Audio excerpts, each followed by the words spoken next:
I used to work as a debt collector. It's a job that gets a bad rap, and sometimes understandably so, but the firm I worked for was one of the better ones. Not only were we highly rated, but our means of collecting were more humane and personal. We didn't just show up and take things. We offered personalized payment plans, consultation, and ways to get your things back within a reasonable time frame. Still, at the end of the day, it was about the money. And no matter what, people are going to be upset. They're going to lose things. You see a lot of misery in this line of work. Substance abuse, violence, neglect, a lot of desperate people doing desperate things. Your presence there is just another problem in a long line of problems. People don't go into this kind of debt willingly, and I can promise that they've made every possible attempt to get out of it. But sometimes your best isn't enough. That's when I come knocking. But I want to talk about a particular case that I ran into last year. By then I'd worked with debt collection for 18 months, and I was starting to get into the rhythm of things. It was a late Minnesota spring, the kind where you can get blinded by the sun while shivering from the snow-mixed rainfall, where the ground turns to slush, staining the edge of your jeans and soaking through your shoes. I had a case assigned to me about a mismanaged credit card debt. It was unusual to begin with. The guy was a lot younger than my usual clientele, and most of his history was squeaky clean. No unpaid parking tickets, medical bills, or student loans. He'd just taken out a massive charge on his credit card and clocked out. Since then, no one had been able to reach him. I'd looked up his last known address, which he'd moved from weeks prior. He'd changed location to a rented townhouse, which he stayed at using fake credentials. It didn't take long for me to confirm his new home. He still used the same car, which I could spot in the driveway from halfway down the street. He was renting a shared townhouse. It's a two-story building where one tenant stays on the bottom floor, and the other stays on the second. Each tenant had their own entrance so the two spaces wouldn't intersect. For all intents and purposes, it was his own place, just as part of a complete house. This lead me to my first issue, identifying which floor was his. I knocked on the door on the bottom floor. I waited for a couple of minutes before knocking again, thinking no one was home. I was just about to walk away when a rotund older woman opened the door. "You hear about the air conditioning?" she growled. "No, I'm looking for a Mr. Robert Chorus." "Chorus?" she frowned. "Ain't got no Chorus here." "He might go by a different name," I explained. "Mid-20s kind of guy, long face, brown eyes?" "Upstairs," she sighed. "He promised to fix my air conditioning. Tell him to get to it. It's starting to sting my eyes." "Yes, ma'am." "And tell him I ain't signing any more of his packages until he does." "Yes, ma'am." Heading upstairs, I knocked on the door. No answer, of course. I called out his name, announced myself and the company I worked for, and waited patiently. "I'd like to come to an agreement," I said. "I know you are in there. You still have your car in the driveway. This won't take long, and I'm not taking anything today. We just need to start a conversation." Minutes passed. Still nothing. I walked a few laps around the house, using a flashlight to check the windows.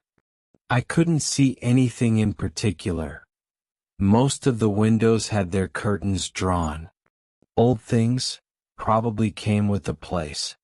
I pressed my face against the side of the door, trying to get a sniff for any familiar odors. It wouldn't be the first time I walked into a horrifying scene, and the smell is usually the first sign. This one seemed fine. I'm going to leave a card, I said, sliding it halfway under the door. I'll be back tomorrow. If you'd like to set up an appointment for a specific time, feel free to call. I'll talk to you soon, Mr. Chorus. And with that, I headed for my car. The rotund woman on the bottom floor caught me on my way out, trudging through the slush with her oversized rubber boots. "Is he gonna fix my air conditioner?" she yelled out. "Doesn't seem like it, ma'am." "It itches, you know," he scoffed. "And it smells bad." And with that, she shook her head and waddled back home, cursing under her breath. Coming back the next day, his car was still in the driveway, but the card I'd slid under his door was gone. He must have seen it. It wouldn't have blown away, I'd lodged it in there good. As I knocked on the door again, the old woman on the bottom floor came out to look. Before she had the chance to ask, I answered her. "Nothing about the air conditioner yet," I said. "But I'll bring it up." "It's been weeks," she argued. "Weeks? I'm sure he'll get it done." "It's torture," she complained. "It's too warm during the day and too cold during the night." I'll be the first to admit I zoned out a bit. I couldn't blame him for not coming out while she was around. For the entire second day there was no response. Robert wasn't coming out and there was no sign of him. I explained to the closed door that I wasn't a threat, but that this would have to be dealt with eventually. Again, nothing. Walking around the house with my flashlight, I didn't see him. But it looked like some of the curtains had moved. They were a bit lopsided. Maybe he'd opened them to get a better view of me. Either way, it was clear as day that he was still around. But I needed something more to go on. And while I loathed what I would have to do, the best way to learn more about Robert Chorus was through his neighbor. I formally introduced myself to her, and she did the same in turn. Her name was Elsie. She was 83 years old, a former railroad engineer, and lived on her own. The moment I was invited into her home, I could tell there was a problem with her air conditioning. Not only was it hot like a furnace, but there was also a taste of stale air. I promised her I'd take a look as long as she could tell me a little about Mr. Chorus. As she invited me into her living room, I stopped dead in my tracks. Saying there was an issue with her air conditioning was an understatement. The unit, which was mounted into the wall, had long green strings of grass growing out of the front grille. It resembled a thick algae or a sort of vine. "It's blocking the fan," she said. "It just chugs and chugs and chugs."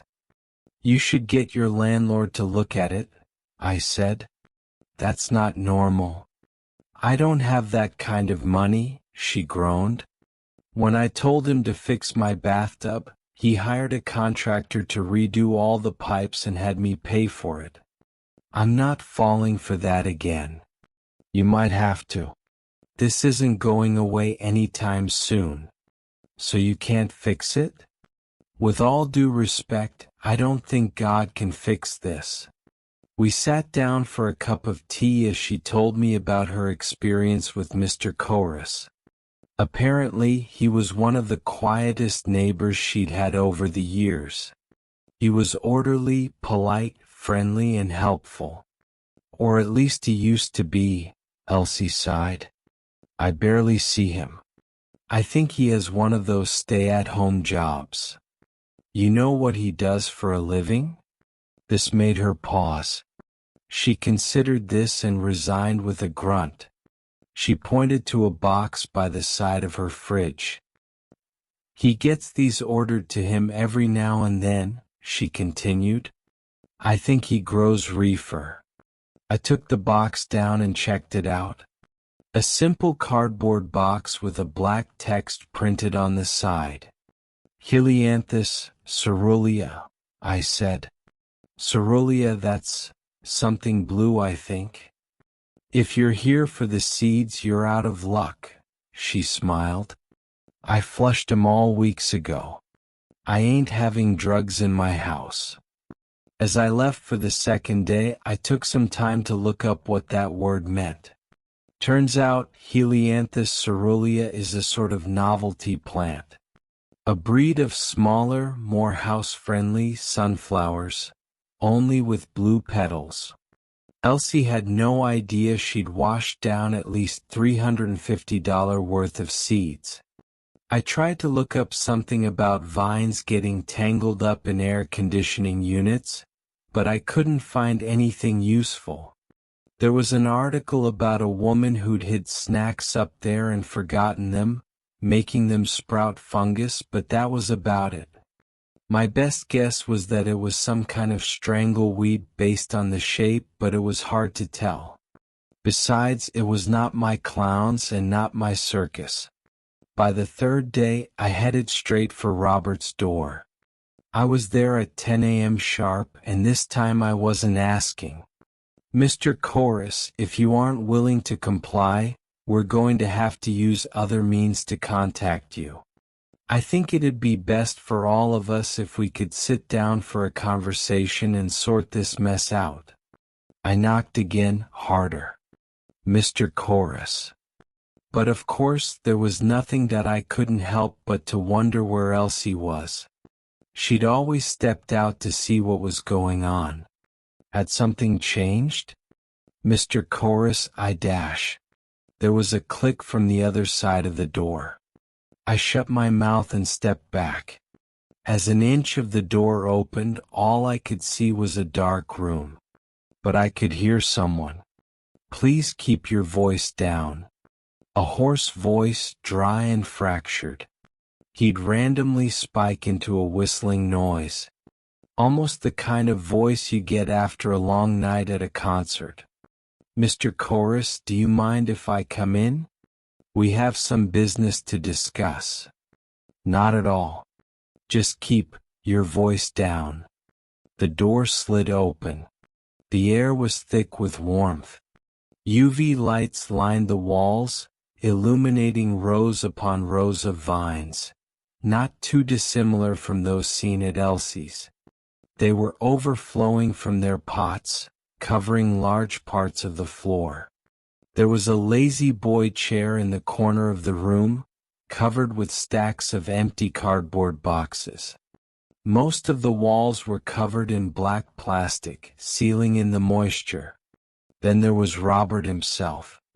Wearing a torn and barely legible ZZ Top t-shirt and a pair of jeans, he looked like he'd completely retreated from society. Comparing him to his earlier pictures, he'd grown his hair and beard out to a ridiculous degree, making him look like an untrimmed bush. He didn't even look me in the eyes. He just sort of stumbled back into his dark kitchen area, where I could see more of these plants growing out of the sink. I don't have a lot to offer, he wheezed. You like water? I'm good, thanks. You don't like water? I do. I do like water. That's good. Great. Really great. Walking among the rows of plants, I couldn't help but to look closer.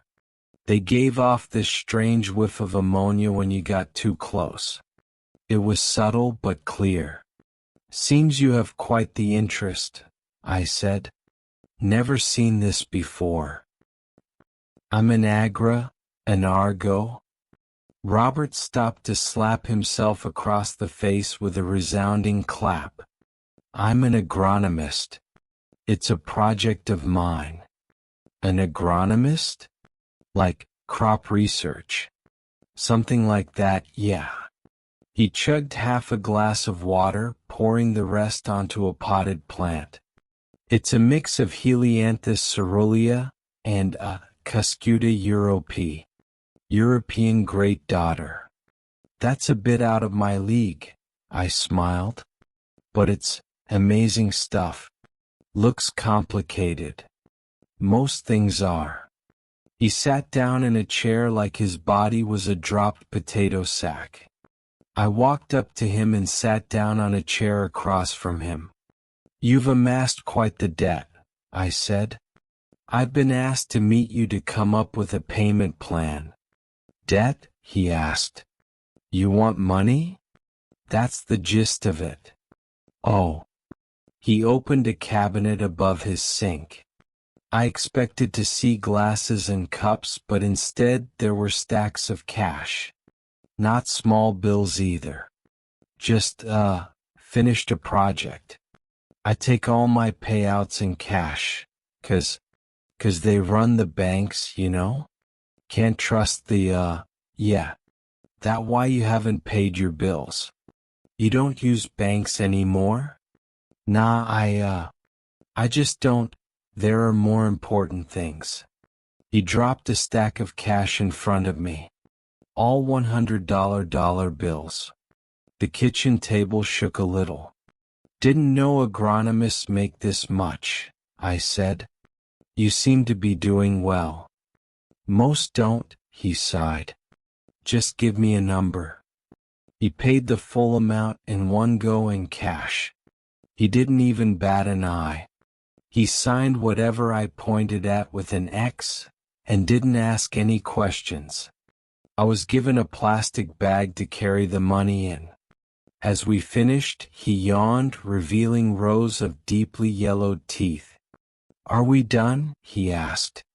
Looks like it, I smiled. Do you mind if I ask you something? Shoot. What's with the sunflowers? This gave him pause but also seemed to focus him a bit. They're allelopathic, he said. I gave him a blank look and he caught on. I had no idea what he just said. He leaned against a wall, making the black plastic crinkle. All plants have their own survival strategies. Some spread pollen to the wind, others create seeds, or create nurturing juices for animals to eat and drop. Right? So, allelopathic plants have a different strategy.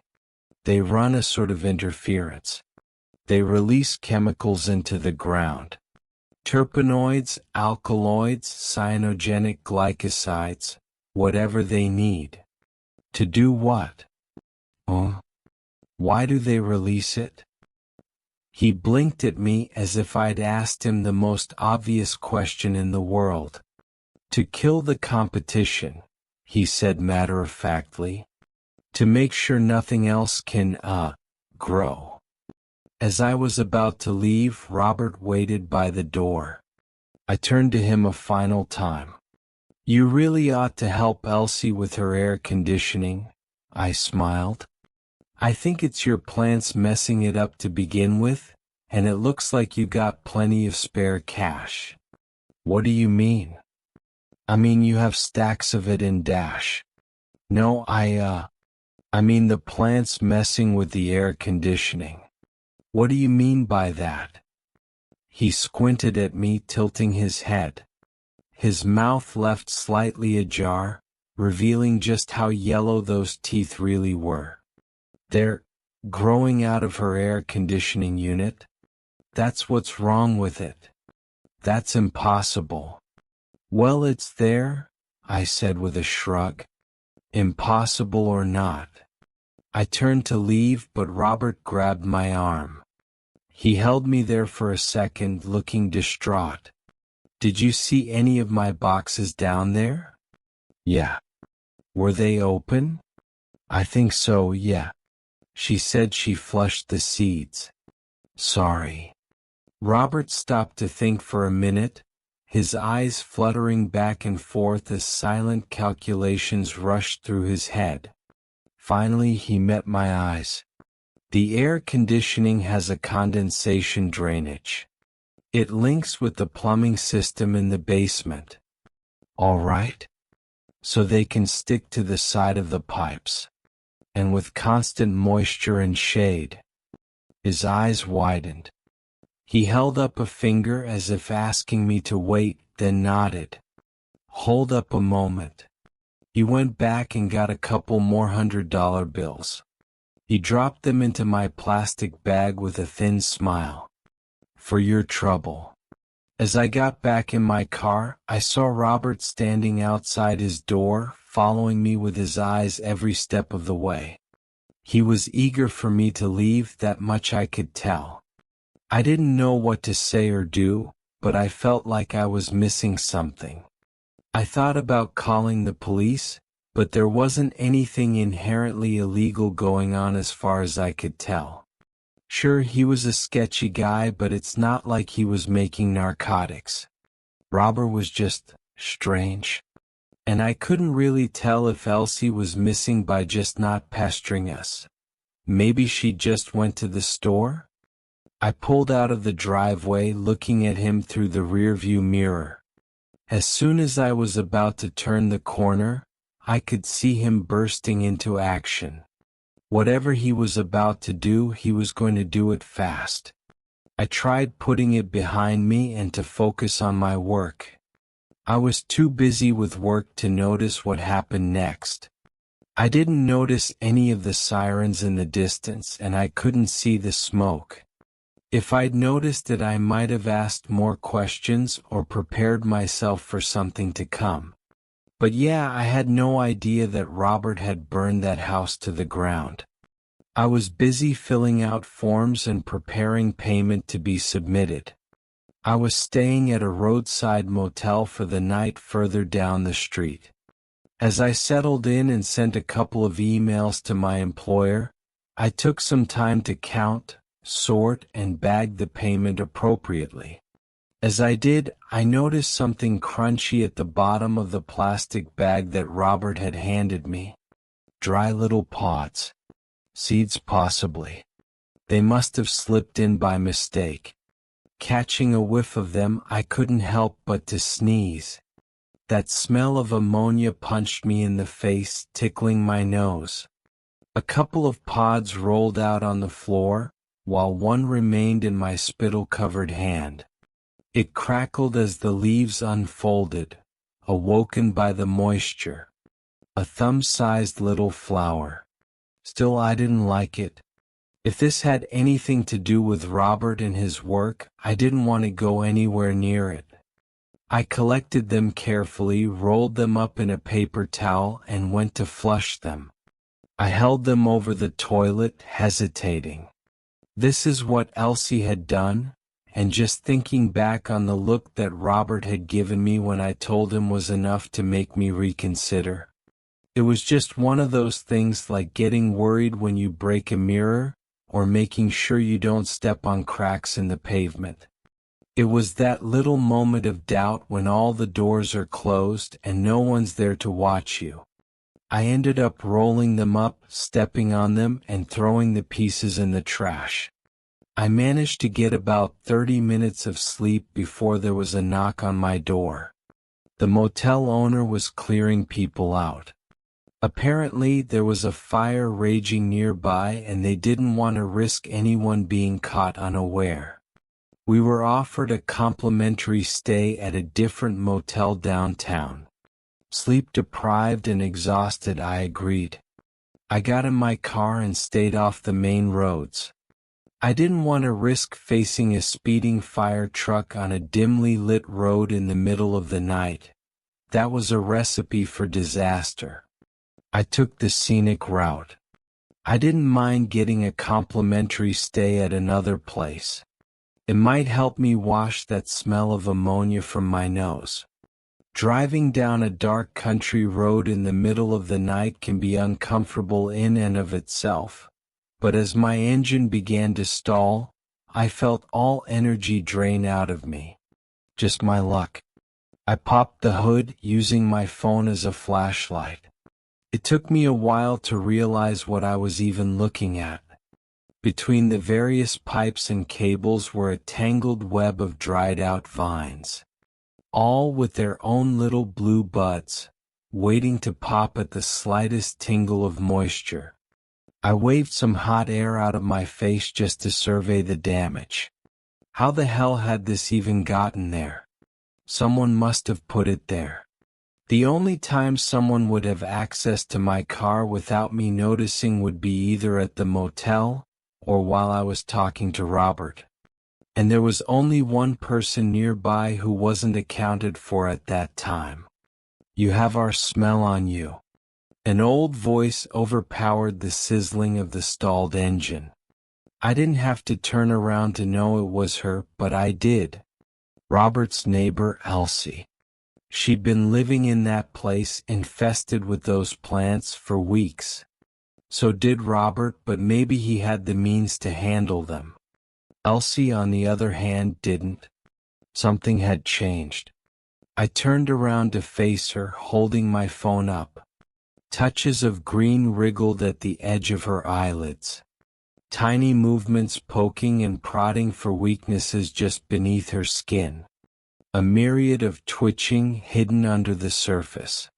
Her movements were jerky and sudden. Her voice hoarse and uneven, volume and cadence shifting at random. She was barefoot, wearing a nightgown. Her feet were blue from the cold. She didn't seem to mind. "Our smell?" she smiled. "It's there." What are you talking about?" Something moved behind me. I turned to face my car, only to see the vines in the engine rattling, shaking, making the little dry buds rattle. A warning. A scream? Turning back to Elsie, she recoiled from the light. My hands were sweaty.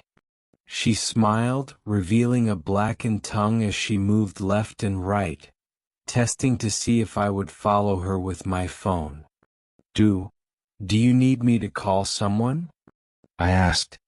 "Yes," she wheezed. "Put that down. Call someone." "Who do you want me to call?" "I don't care." Part of me wanted to believe this was just a sick old woman, but another part of me knew there was more to it. She'd been living in that space infested by God knows what. Maybe the air conditioning was just a sign of something worse. She didn't approach, instead moving side to side. We circled one another as she tried to reach the end of my light. "I wanted to see you," she grinned, "while you slept." She made an outburst forward, almost tripping over her own feet. I stepped back, feeling my heart skip a beat. "What do you want?" I cried out. "I like the smell." Another outburst, but this time she collapsed face forward into the pavement. As her body came down with a smack, there was a blood-curdling noise coming from her arm. It had snapped. But not just snapped as in broken, it had come off from her body completely. And it was still moving. Little nerve endings and arteries replaced by green vines, keeping the host alive and kicking. Twitches making the muscles come to life, contracting and expanding to lurch blindly forward. Elsie didn't seem to mind as she rolled over and got back up, her missing arm making her lopsided. I wanted to say something, but words failed me. I just shook my head as if trying to force what I was seeing out of my head. Fingers from her severed hand tapped against my boot, trying to grab me. I shuddered as I kicked it off, watching it flop into the ditch. Looking up, I saw Elsie sprinting at me. I barely had time to react before she body slammed me into the side of the car, breaking my side view mirror and dropping me to the ground. I gasped for air as a hand pushed down on my neck. At first it was just fingers, then something more. Dry little strings, oozing of blood and ammonia, tightening around my throat like a noose. "Come on," she laughed. "Come on." She picked up her arm and placed it on my neck. With every movement I made, it clamped down. I was to remain perfectly still and docile, or this would be the end of me. Grabbing me by my foot, she dragged me off the side of the road, leaving my car abandoned in the street. Looking back at it, I can't say anything was going through my head. I was blackout panicked and my body just sort of froze. I have vague flashes of memory from being dragged down the street. The chafing on my back. The intermittent light from the occasional working street light. Watching the back of Elsie's nightgown and the various unnatural bits and pieces move underneath the fabric. There were a couple of times where cars passed us by, but Elsie was far enough off the road for no one to see us at a casual glance. I was being dragged through the weeds, and she didn't wear any colors that stood out. She kept repeating this one thing over and over. It wasn't directed at me really, but just something she said. Making a home. Like she was reminding herself what she was doing. She'd get these violent tics at times, jerking her head to the right. It looked painful, like she might accidentally hurt her neck. We made our way back toward her home, street by street. She took shortcuts, moving through the woods when she could. She didn't care what she stepped on, or what she had to drag me through, as long as we made our way forward. I was battered and bruised all over when I could finally see the fire trucks in the distance through the tree-line. Elsie stopped, tilting her head with a squint. Looks like it's been an accident," I said. "There's smoke." "No," she stated. "Home is safe." Doesn't look like it. Home is safe." She turned to me, letting her eyes roll back into her skull. Her jaw unhinged, spewing forward a fistful of green vines reaching out from the back of her throat, vibrating and rattling like a threatened viper. I took the opportunity to throw off the hand from my neck and crawled away. I didn't get far. I grabbed a fallen log but couldn't hold on for long before she pulled me loose. This time she wasn't holding back. There was an immense strength in that old woman, far more than anticipated. She leaned over me, pulling my face closer. The little green vines were close enough to tap against my nose, as if looking for something to grab onto. I pushed back, but there was no use. Even now she was laughing. They were so close I could hear the vines brushing against me. I felt her muscles contract. This was gonna be the final push. Then a bang. And another one. I felt her hands go slack and I managed to push myself away. 2 more loud bangs followed and Elsie fell over. A hand reached out to me and I took it. I got back on my feet to see Robert Corris with a worn-down revolver. "I'm sorry," he said. I had to make sure." Before I had the time to respond, he was sprinkling lighter fluid on her. As I mouthed the word "wait," she was already up in flames. Robert pulled me back. Coming back here meant this was her nest. "There's no spread, so we're safe." "What are you talking about?" "I told you," he shouted back. "Allelopathy. Once they take root, they want to destroy all others. You think that just goes for some potted plants in my bedroom?" He looked back at the burning wreckage of the townhouse at the edge of the trees. I had to be sure. So I needed bait. "I'm sorry." Turns out, Robert had put those buds in the plastic bag by design. He'd suspected his neighbor of having been affected, but he'd been trying to ignore it for some time, hoping against hope to be wrong. Those seeds were potent, adding a sort of marker on me. Something powerful enough for someone infected to be unable to resist. Robert hoped she would attack me. And she did. I met up with Robert the next day. I needed a full explanation. In return, I agreed to keep some of it to myself. Robert had been working on a strain of Helianthus caerulea, just as he said. What he hadn't said was that it was a modified strain.